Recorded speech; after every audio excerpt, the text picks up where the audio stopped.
I've never watched the Netflix reality TV show Love is Blind. I know that probably shocks you to hear. It seems like I'm sort of the key demographic for that type of programming.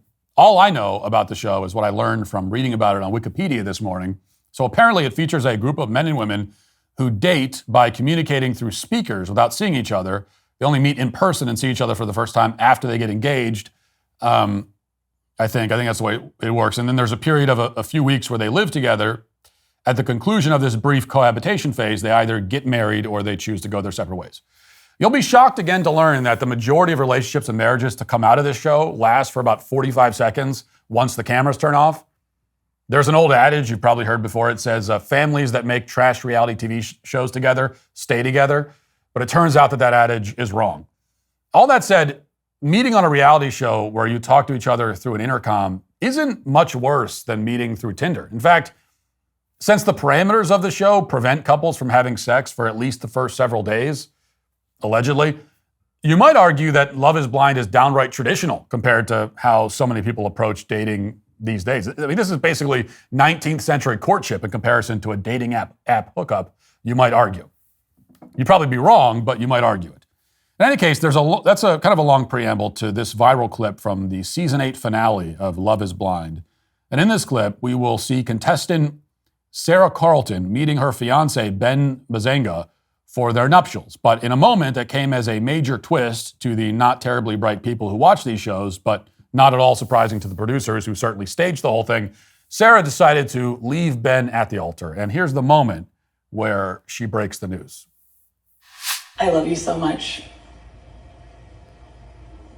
But I've always wanted a partner to be on the same wavelength. And so today I can't.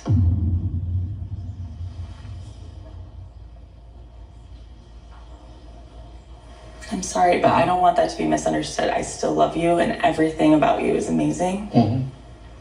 And I care about you so much. I care about you too. And I love you so much. And I know I want to stay with you and keep growing our relationship if you'll let me. We'll see. We'll talk about that. Yeah. Okay. I love you. I love you so much. I know that the connection we have is so real.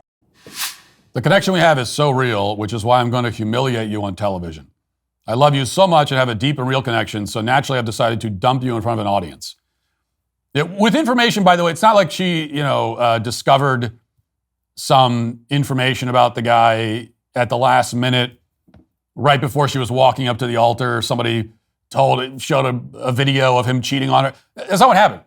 This is information that she would have known the whole time.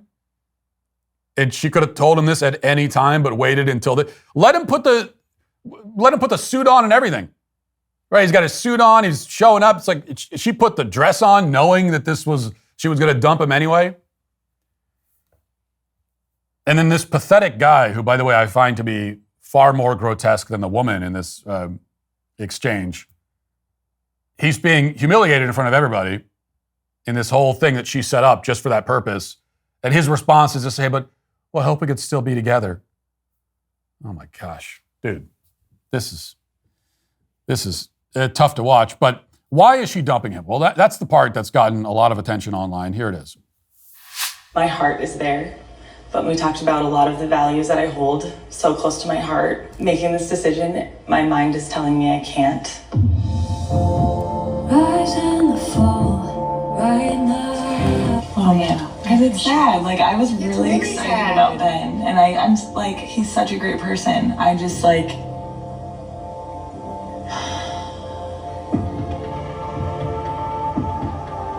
What? I just hope I made the right decision. Like, I remember, like, I asked him about, like, Black Lives Matter, and I'm no expert. But, like, when I asked him about it, he was like, I guess I never really thought too much about it. That affected me, especially in our own city. Like, how could it not? How did it not make you think about something? I asked him, too, like, what his church's views are, and he said he didn't know. And so then I watched a sermon online. From his church? About, sexual identity. Okay. And it was traditional. I told that to Ben. And his thoughts on it. He doesn't really have much to say about it, you know? I want him to think about that stuff. Sometimes I did wonder if it was surface, fun, carefree love that we had. Equality, religion, the vaccine. So to review, she loves him, she feels a connection with him, and she believes him to be a really good guy, but she doesn't want to marry him because he is not sufficiently pro-BLM or the vaccine, and he goes to a church with, horror of horrors, traditional views on sexuality. Tax season is here again, and the IRS is not messing around in 2025. Maybe you've got some unfiled returns collecting dust, or you're sitting on a pile of back taxes that's giving you night sweats. With April 15th breathing down your neck, it's tempting to just walk into the woods alone, never look back, and hope it all goes away. But here's the thing. Trying to ghost the IRS, well, that's like trying to outrun a bear. Spoiler alert, it does not end well for you. That's why you should let Tax Network USA deal with the headache. These folks aren't your average tax people. They've got a direct line to the IRS, which apparently is a thing, and they know exactly who to talk to. Whether you're in the hole for 10K or 10 mil, they've got tricks up their sleeves that actually work. They've already sorted out over $1 billion in tax debt, so they must be doing something right. Talk with one of their strategists today. It's free. Stop the threatening letters, stop looking over your shoulder, and protect yourself from property seizures and bank levies.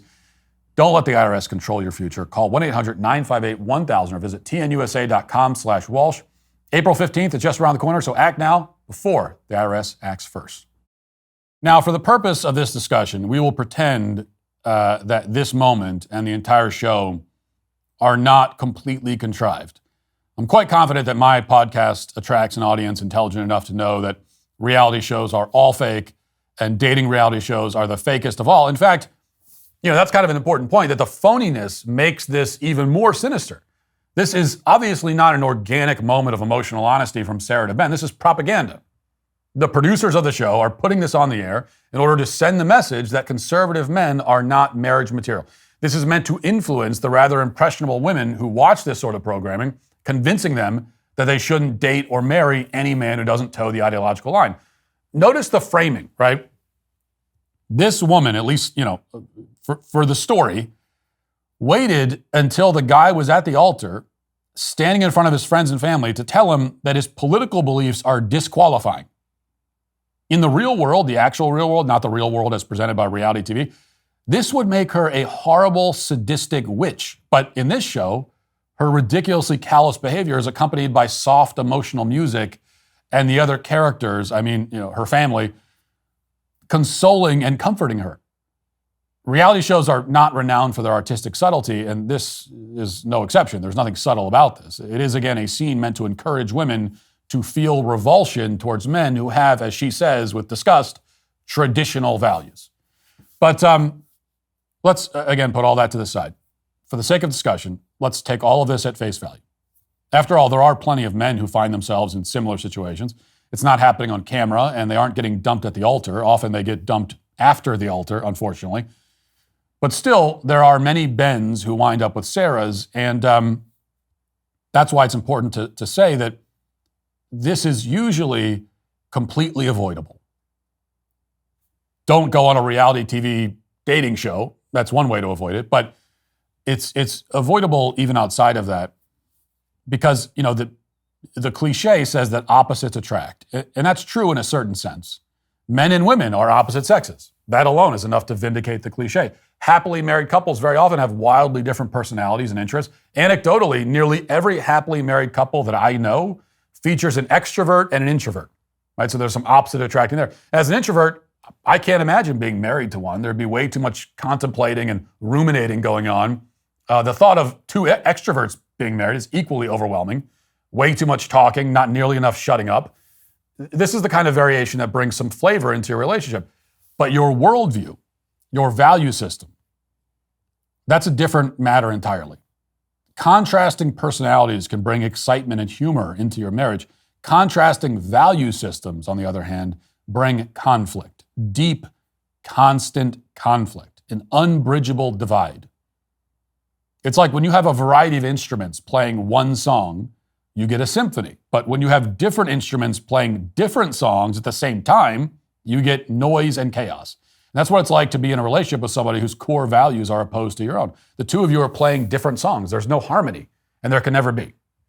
So if you don't want to end up divorced or dumped at the altar or in a miserable marriage with somebody whose values are in complete opposition to your own, all you have to do to avoid that scenario is find out their values very early on. In the vast majority of cases, that is easy to do. Here's how you do it. Most of the time, it's as simple as this. Just ask them. Ask them right away. In our case, my wife and I talked about all of these things on our first date. We spent hours talking about politics and religion because neither of us wanted to waste our time dating somebody who would only later turn out to be a far-left wacko. It's better to get that out in the open right away. I don't want to waste my time. If this woman who I'm meeting for the first time is some kind of left-wing feminist, tell me now. I'll cut the dinner off 30 minutes into it, and I won't pay because you're a feminist, because I'd assume you want to pay, and we could go our separate ways. So it's not emotionally devastating to break things off after one date. You don't even know the person. The further you get into the relationship, the harder it is, and the more you might be tempted to overlook serious red flags. So that's why I prefer a kind of cut-to-the-chase strategy.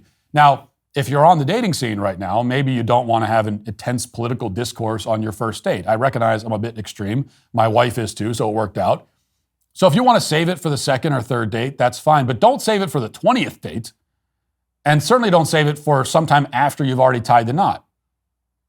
Besides, if you're avoiding religion and politics, what the hell else is there to talk about? There are only like 5 interesting things to discuss, and that's 2 of them. So save yourself the heartache. Don't become another Ben. Don't waste your time with a Sarah. Also, if you value your brain cells, don't watch reality TV dating shows at all. That's probably the best advice that could come out of this. And that is why Love is Blind and every show like it and every person who watches that show or any show like it are all today canceled. Hey, YouTube, thanks for listening to the show. If you'd like access to my full show with no ads, you should go to dailywire.com and use promo code Walsh to get 2 months free on all annual plans. See you there.